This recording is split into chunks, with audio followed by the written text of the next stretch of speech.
Oke, di video ini saya mau sharing bagaimana akhirnya saya bisa tahan kerja 16 jam per hari. Jadi, ada dua komponen yang membuat saya itu bisa bekerja 16 jam per hari.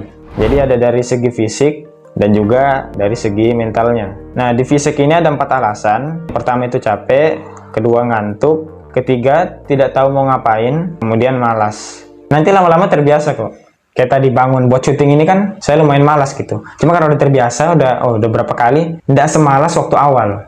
Nah, kita lanjut ke mental. Mentalnya apa yang membuat saya bisa sampai 16 jam per hari? Yang pertama itu adalah inspirasi. Nah, kita lanjut ke mental. Mentalnya apa yang membuat saya bisa sampai 16 jam per hari? Yang pertama itu adalah inspirasi.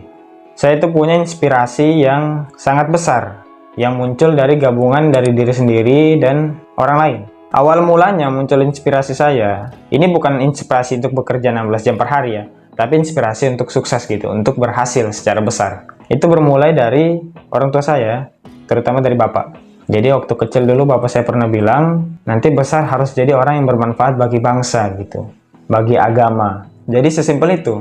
Dulu mungkin waktu saya masih kecil itu kayak sepele gitu rasanya, tapi itu masuk di otak saya gitu. Lama-lama saya pikir itu yang membuat saya akhirnya saya harus jadi orang yang berhasil gitu. Kemudian dari hadis Nabi, manusia yang paling bermanfaat adalah manusia yang bermanfaat bagi manusia lainnya. Kita diciptakan buat apa sih ya? Buat bermanfaat juga kan bagi yang lain gitu. Mau bagaimana juga gitu, maksudnya mau sampai seapa sih gitu di hidup ini ya. Intinya sisanya kan kita mengumpulkan sebanyak-banyaknya ya untuk berbagi juga gitu ke sebanyak-banyaknya orang. Nah, dari situ membuat drive pertama saya gitu untuk semangat. Nah, kemudian keadaan dari dalam, maksudnya itu kayak dari diri sendiri, kemudian dari keadaan keluarga, melihat diri saya yang dulu ya. Nah, itu membuat saya akhirnya berpikir ya untuk jangan jadi pecundang gitu. Kemudian saya ngelihat dari keadaan luar, ini kayak negara, dari masyarakat. Waktu saya di kelas, guru belum datang, tapi udah masuk, jamnya udah masuk, tapi gurunya belum datang. Nah, kelas saya itu adalah kelas kosakata gitu, jadi kita menghafal. Saya yang sudah hafal kosakatanya aja masih mengulang terus gitu, karena takut nanti ngeblank. Ada orang di samping saya gitu, dengan santainya ngobrol sama temannya, dia ceritain temannya yang lain, dia ketawain, dia ketawa-ketawa gitu sama temannya. Padahal dia belum hafal gitu loh. Pas dites ngeblank. Tapi kok bisa sesantai itu gitu loh. Padahal kan sudah ibaratnya udah dibayar gitu loh. Dia masuk ke situ buat belajar, buat dibayar. Kenapa kayak gitu gitu loh. Itu kayak membuat saya sedih. Saya duduk ke samping itu kayak menghafal sambil kayak aduh, kok gini ya gitu. Gurunya belum datang malah santai gitu loh. Nggak ada semangatnya ya. Nah, akhirnya itu yang membuat saya gitu punya pegangan untuk bergerak. Jadi akhirnya saya mikir, apa sih value yang saya punya, apa yang bisa saya lakukan dengan value itu. Akhirnya saya melihat potensi diri saya sendiri itu ada di bahasa. Ya, saya bukan paling pintar, enggak. Yang saya melihat diri saya itu, saya suka bahasa gitu. Akhirnya saya pelajari. Saya melihat potensi saya di situ, dan makanya saya punya cita-cita itu untuk membangun kursus. Ya kan, kalau kalian sudah lama di sini sudah tahu. Nah, jadi itu value yang ingin saya berikan. Dari sistem edukasinya itu adalah bahasa. Nah, sekali lagi, saya belum berhasil. Kalian kalau nonton ini, kalian kira saya sudah berhasil belum ya? Saya baru mulai. Ya. Makanya saya buat channel ini untuk sharing. Apakah nanti gagal, apakah nanti berhasil, saya tidak peduli. Yang saya bisa kerjakan sekarang itu adalah kerja keras gitu. Bagaimana caranya? Berani aja dulu gitu loh. Kalau dibilang orang kan, berani aja dulu. Urusan berhasil atau enggak, nanti urusan belakang. Kerjain aja gitu yang sekarang, apa yang bisa dikerjain. Maksimal. Nah, itu yang membuat saya akhirnya sampai ke tahap sekarang. Kedua adalah tanggung jawab. Saya sadar di hidup ini itu kita untuk berjuang. Ya, apalagi mungkin sebagai laki-laki ya. Karena saya laki-laki, saya sadar hidup ini itu untuk berjuang gitu loh. Bukan cuma mau senang-senangnya aja. Saya sampai pada kesimpulan seperti itu.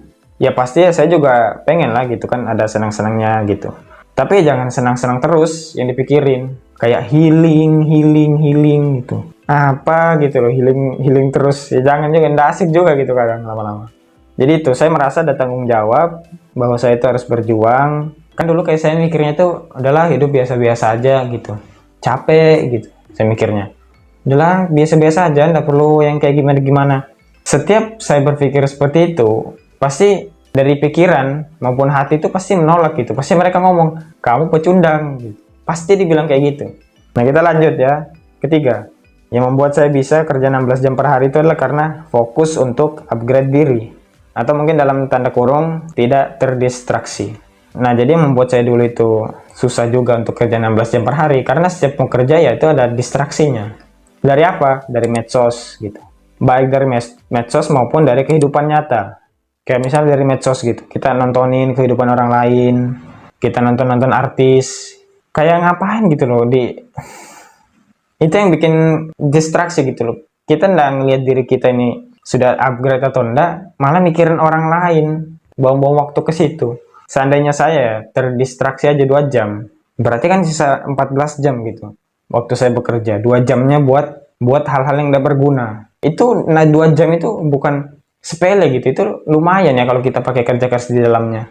Habis itu fokus dengan kesenangan yang kita inginkan, yang kita ingin dapatkan, kayak scrolling itu kan kita senang gitu. Itu distraksi ya. Ya, ndak juga 100% ya, fokusnya itu juga ndak 100%. Cuma setidaknya sudah bisa stop lah dari ikut-ikuti kayak tren-tren. Saya ndak tahu nih tren apa yang terjadi sekarang. Karena saya ndak peduli juga, ndak ada hubungannya gitu loh. Ndak ada hubungannya sama kehidupan saya.